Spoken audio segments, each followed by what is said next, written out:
হিসাবে পরে খেতে হতো। হ্যাঁ এটা হচ্ছে ভাত, পোলাও। এবার এসে গেছে আমাদের জন্য তরমুজ, যেটা কিনা আমি নিজের হাতে গাছ থেকে পেরে নিয়ে এসে আমার কর্মঠ কুটনি বৌদি বানিয়েছে। কেমন হয়েছে রে? কেমন বানিয়েছে রে? দারুণ। হ্যাঁ, পল্লী বাংলায় এসে একটা তরমুজ চুরি করলি কিন্তু মালিক যদি জানতে পারে না শেষ করে দেবে। না না, একদমই তা নয়। এটা এখানে রুম সার্ভিসেই ছিল, আমাদের দিয়ে গেছে। খুবই ভালো খেতে। বলে দিলি দোকান থেকে দে। কি রে, তুই তো জল তো খেয়েছো?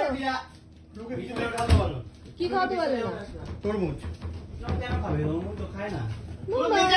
পমফ্রেট খাইনি, কি হয়েছে? সারাক্ষণ পমফ্রেট ফ্রাই করে যাবে। খাবো না, ঘুরতে এসেছি।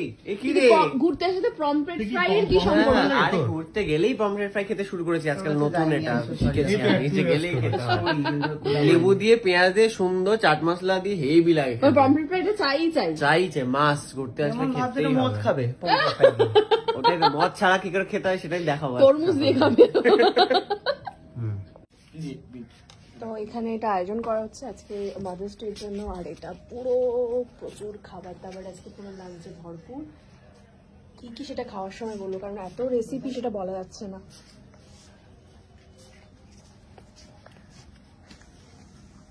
সুস্মিতা হচ্ছে নিয়ে যাচ্ছে কুটনি বৌদি, আর ওদিকে হচ্ছে মাসি। দাদা এই মাসিকে নিয়ে আসছে। এসো। চোখ বন্ধ করে যাবো না খুলে যাবো? খুলে এসো, চোখ বন্ধ হয়ে গেছে। তুমি তো দেখতেই পেয়ে গেছো সব এখান থেকে। এটা হচ্ছে তোমাদের কেক, আর এই হচ্ছে তোমাদের খাওয়া দাওয়ার আয়োজন। Thank you very much. কি গো মাসি? Many many thanks. স্টার্ন। এটা হচ্ছে ডেজার্ট হিসাবে পরে খেতে হতো। হ্যাঁ, একটুখানি খাবে? নাও।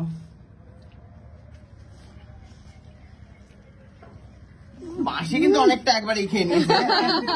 হ্যাঁ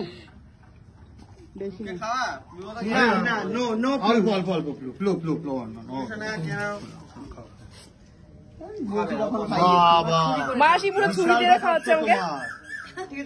বলছে একেবারে দাওনি, খাবো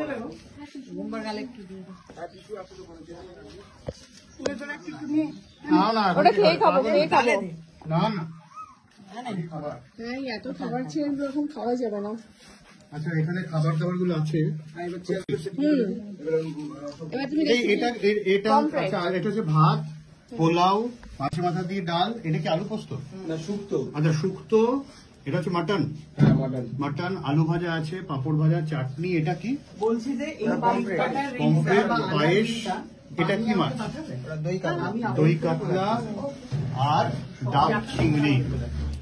ঠিক আছে, এই হচ্ছে তোমার মেনু। দই আছে, মিষ্টি দই আছে, এটা বলছে পায়েস আছে, স্যালাড, পাপড়, ইলাহি আয়োজন। হ্যাঁ